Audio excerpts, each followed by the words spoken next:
have an Impact Wrestling review right here, ladies and gentlemen. I know many people are very interested in seeing how I feel about what happened in the Royal Rumble, how things will now change for Impact Wrestling, or not. I have a gut report ready for tomorrow. So early in the morning, I should be uploading it. I don't know if I have enough time in the day to do the NWA review, power review. I'm going to try it before Rampage. I think I'll have enough time to do it because there's something I got to do, I think.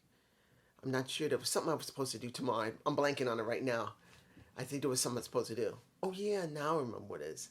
There is something I got to do. So I'll be doing it. And then after that, somewhere in the afternoon, I'll be doing my NWA review. Unless I change my mind and not do it and just watch it and talk about it on Rampage. I might do that too. Hopefully, you'll either get a review or you get that added to another review. I'm just saying. Was this a good show? Yes, there was a lot in it. There was a lot in this show. Some good booking. And I'm sure people are going to say, what? What? You're saying there's good booking? I say when there's good booking, when there's good booking. I say when there's bad booking, there's bad booking. Flat out, that's how I've always been. I haven't lied to you. In my humble perspective, as a basic wrestling reviewer, I try to tell you the truth by my humble perspective. Now, first match, which finally, they place the Digital Media Championship on the normal show, not BTI. I've never agreed with that. Look, BTI. Okay, I'm sure. They show a little bit of what happened last week. They put in maybe one match or two before the show starts to hype the people up. Good thing. But if you have a championship, it should be on the main freaking show. Particularly, they have needed a mid-card title for so long. Because the X Division was the undercard title and the mid-card title. It was covering for both parts. Now, mind you, the Digital Media Championship could now become the undercard title. And now the X Division could be mid-card. That's what I'm hoping for. I'm kind of hoping they will go there. I'm kind of hoping they take a little page out of NWA and say that, and they have done it with Option C, that Option C gives someone to go after the main title, and now with the Digital Media Championship as undercard, they can springboard themselves to the mid-card, which is the X Division, and finally the main card. That is what I'm hoping for. Now, did we have a good match with Jordynne Grace versus Matt Cardona? It was, I don't know how to describe this. You see Matt Cardona, you know he's wrestled women. A few times he has wrestled women. And they're trying to paint the picture of him never wrestling a woman before or touching a woman at all. He was awkward about it. And then you got Jordynne Grace, who's not going to play around, who wants to prove that she can whoop anybody's ass. I'm sorry, Jordynne. What? Are you Tessa Blanchard? Because only Tessa could do what Tessa could do because they pushed her ass as the ultimate woman. Nope. Mind you, she did a good job. Look, I've seen her work with men. I've seen her work with her husband on one of the other promotions they work on. And she's great with men. She knows how to wrestle with men and she knows how to wrestle with women. She is a damn good wrestler. And the woman's freaking powerful as a weightlifter. She is not weak. Going like this, she earned it lifting. I think she lifted almost 350 to 400 pounds of weight for a woman her size. She ain't tall. She's probably a little bit shorter than me and she could whoop my ass and turn me into a damn pretzel.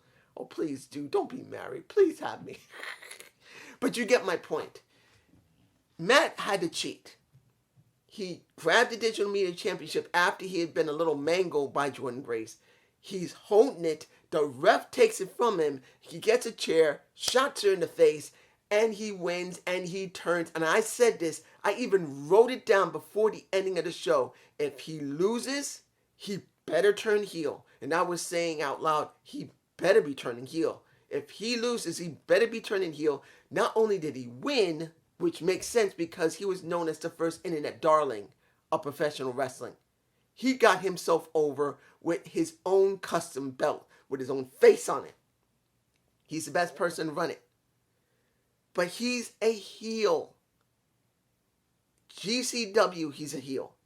NWA, he's a heel. Why not have him on Impact? I've been saying it for a while. You know I've said it. Chelsea Green, who on NWA television has been the hot mess. Look, when she went to GCW and did their pay-per-view of the world of GCW, she was a heel. Why not make him a heel, turn her into the hot mess, and make it interesting? They needed a character change, so maybe they'll go there. I'm hoping. Does it mean they will? I don't know, because Impact can be a little screwy.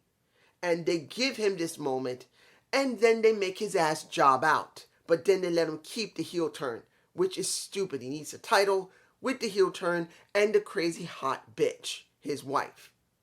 Nothing wrong with her. She's a gorgeous woman that had a moment with, and I won't go to this right now. You pretty much, I gotta do this. You know what's coming. I'm just getting it over with now. Mickie James. Mickie James is interviewed. Mickie James had her video package from WWE, courtesy of WWE, showing their content on Impact Television, allowing Impact fans to now see WWE briefly on their TV, showing her walking to the ring and lasting 6 minutes. And if anyone says it was more than that, it was not, because she went through 6 different people, counting herself. 6. So, she had a moment, being so proud, so happy, and so paid. Then you got the Tasha Steelz, along with her muscle, Sayana Evans, having a little fun with Mickie James, saying when we go to our Impact Plus show, you're going to have to do a little bit of talking, because you're going to say on No Surrender, I've lost my title to one of the greatest Boricua women there is, a Tasha Steelz. She had a moment, and it was all right. I actually liked the attitude and the way she was speaking. Then you got Chelsea Green trying to cover and protect a little bit of Mickie James, and now you got Mickie James giving a Chelsea Green a match, not for the title, but just a regular match, because they got a book for No Surrender. Now, one or two things is going to happen. You're going to have either the Honor No More come out with a Maria mess up that match, or you're going to have Chelsea Green win the match, where she's going to try and debate and say, hey, I beat Mickie James, give me a shot at No Surrender, and they may turn into a triple threat. That could happen, but I think the latter will happen, where Maria Kanellis Bennett is going to mess with them right after the match is over. I'm just saying. Now, let's get... Oh, almost forgot. Matthew and Tom are doing well on commentary. I actually like it. I actually do like the commentary. It makes me feel like a little bit of NXT or 205 Live, because I saw a couple of episodes of 205 Live, and I know those two have worked together on either 205 Live or on NXT at least one time or another. Todd, at the time, Tom, did do NXT at one time. He did 205 Live. He did the main roster. He went everywhere, and so did Matthew Rimwald, to a certain extent. They sound good. They're all right. Now, we have Jonah versus Crazy Steve. And I'm going like, why? Why not Black Taurus? And I thought maybe they're building into Black Taurus. And that makes sense. I would rather see Black Taurus off the top. That's what I really wanted. But I can understand if they're going to use Crazy Steve first to make it interesting, so Black Taurus has to go into it. Because if Black Taurus is first, which I kind of want, because I want to see him springboard to someone else, someone really tougher, like maybe an Eddie Edwards, he goes after him, Eddie, next. I can understand they're doing a slow burn with Jonah. And here's something I got to say before the match. No, actually, let me say the match first. It was a bloodbath. Yeah, Crazy Steve had a little bit of movement in there, had a little bit of something, but Jonah destroyed him. And Black Taurus was looking at him, and I think I got a shot. It's in my face. That's setting up that. But I gotta say this. If Jonah is not signed with Impact Wrestling, now mind you, I understand if he doesn't want to be a part of it, but that's happened to multiple people lately. Mercedes Martinez said no. Now, if he says no, that means they don't really have a lot of confidence in Impact Wrestling. I'm just saying, I'm being honest here. If he's not signed and he's just doing tapings and getting paid, one, Impact is stupid for not signing him. And two, if they can't sign him, that means the perception of Impact Wrestling is not that good, because Mercedes Martinez should be signed, but she chose not to because maybe there wasn't something appealing here. She did a couple of tapings, give her a little bit of money until she went to AEW. You guys tell me below, what do you think? Because I think if she wasn't signed, fine. She just wanted to go to AEW, but she needed a little bit of cash. She's willing to do a special. She got it. But if Jonah is not signed, and he's only doing tapings because he doesn't want to be signed, or worse yet, Impact has not signed him, this is their fault. Both ways, it's their fault. Not just because Jonah doesn't feel enticed by them, but because they wouldn't sign him. I'm just saying. Next, Marsha Markovich. No, sorry. I'm thinking about NWA because you got Slamovich versus a jobber who kind of reminds me of Sasha Banks in the face. She didn't last even a minute. Slamovich destroyed her. I want to see actually Slamovich versus Markova. Now, I'm not saying they haven't met one another in the ring. I'm kind of wish they would just, one of them would be in the same show and they go up against each other. Just saying. Maybe you should cut off the top of that hair. That hair is like, what the fuck? Anyway, let's move on. We got the match I think was the best match of the night.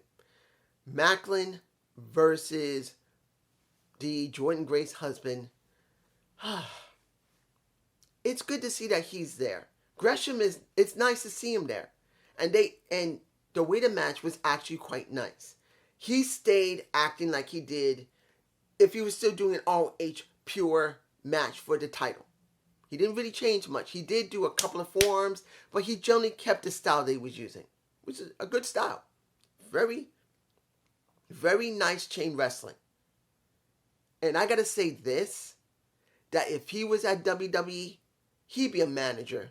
They would never let him wrestle. Not unless it was special, or it would basically humiliate him. Well, I shouldn't say special. Basically humiliate him. Kind of like what happened with Lio Rush. Now, I'm not saying Leo's great, but I'm just saying that he literally would be nothing but a manager. They probably would never let him in the ring, even though he is that damn good. Maybe they'll let him be a trainer, but never in the ring. I'm just saying. They had a great match. It was actually very good. I did enjoy it more than the other matches on the card. Maclin was Maclin. I do like Maclin. In the end, Maclin was so angry because he could not beat Gresham. He DQ'd the match. And then Honor No More came out and wiped them both out. Well, almost. I take that back. Honor No More wiped out Maclin, but did not touch Gresham. They want him. They want him to join them. And he's looking at them like, no. And then you get the passing of the two ships in the night of Josh Alexander and a Jonathan Gresham. I'm going to be interested in seeing that match. It's coming. I do believe they're going to have a match eventually. It's coming, that match. I do believe it. And you get Josh versus a Vincent. Vincent is interesting. I'm not really a fan of him. Not that he's bad. And the segment after the match was over was good. He talked pretty well. But there's something about him I'm not really clicking with. Maybe it's because I just don't see him enough. Or it's just something about him I'm not fond of. I don't know what it is yet. It's still very early for me. So if you say he's incredible, don't. I know you have the right to say it, but don't think I'm going to change my mind. I need to see more of the guy, just like that woman who they're doing the vignettes for. I can't remember her name right now. I know one person said she is great. She's a great wrestler. She talk. I don't give a damn about being told she's great and she's a great wrestler. Until I see it and hear it means nothing. Remember, I'm not going by just face value. I got to watch and study the woman, just like when it comes to Vincent. I got to watch and study him until I see something that changes my mind. Now, he could be over for every 100%, 99.99% of everybody. But if I'm right for myself, I'm not feeling him yet. I don't feel it. And if I'm right, and a lot of times, guys, I have been right about wrestlers, that there's something missing, and we find out later in Impact Television that either they didn't do well in the ring, they couldn't talk, or Impact just had no interest in them and basically made them do filler and then got rid of them. I'm just saying. Now, what's left to talk about here? Let me give you to like this. When it came to the 8-man tag, and I'm seeing Speedball, seeing him is a little more easier because they did give a backstage segment with Ace Austin and Madman Fulton, so I got a little bit more content behind him. I'm still not feeling him yet. Seeing him with those pads on his legs, I really don't agree with. Still, if he's barefoot, let him be barefoot. I got no problem. When Rusev was barefoot or if Matt Riddle is barefoot, I have no problem with it because that's part of the stick. You see them barefooted and with no shin pads, nothing. Knee pads, no problem. But seeing him with those shin pads just throws it off for me. A barefoot wrestler does not need shin pads. I'm sorry. He's good in the ring, very athletic, and very high flying. But as it stands, with those shin pads, he looks stupid. I don't care what you say. He looks stupid. Every other person who's a barefoot wrestler, even Taz as a barefoot wrestler before he went to boots, he never wore shin pads. Taz, Matt Riddle. Look who else. You got Miro, the former Rusev. He didn't need no shin pads. It wasn't required. But with him wearing shin pads, it looks so out of place. It just doesn't look right. Either he wears boots with those damn things, or he wears nothing. And let's see his bare shins and show that he's one to kick the crap out of somebody. Because he just seems like he's being gentle. I'm just saying. Was the match fine? It was fine. It wasn't bad.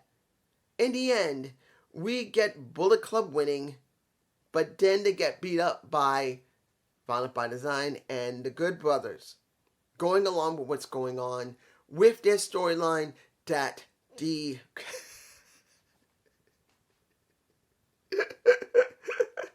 the Gorillas of Destiny, the gods, they are going after the Impact titles. Now look, I know I'm not saying anything about Kenny King. I'm going to mention him because I don't want you to think I forgot him. But I want to see how things are going to go in the next couple of weeks before No Surrender. So I'm not saying anything about Kenny King. And don't think I don't know about Kenny because he was an Impact for more than a few years. I think from 2013 easily until about 17 or 18 when he left and went to ROH. I'm sure that's where he went. Because around 2017 and 18 he stopped. So it's not like I don't know who Kenny is. It's just, I'm going to leave it until we get to No Surrender and I get more content on how much he's changed. Because wearing a pink shirt and shades, saying that he is in his hometown, doesn't fill me enough yet. I need to know the new Kenny King, not an old rehashed one. I want to see how much he changed. And this is just me. And I hope you enjoyed this Impact review. Please give me a comment below. I will do my best to get my NWA review out. If I don't, I'll just try to add it to Rampage and tell you about it before I do the Rampage review. Peace.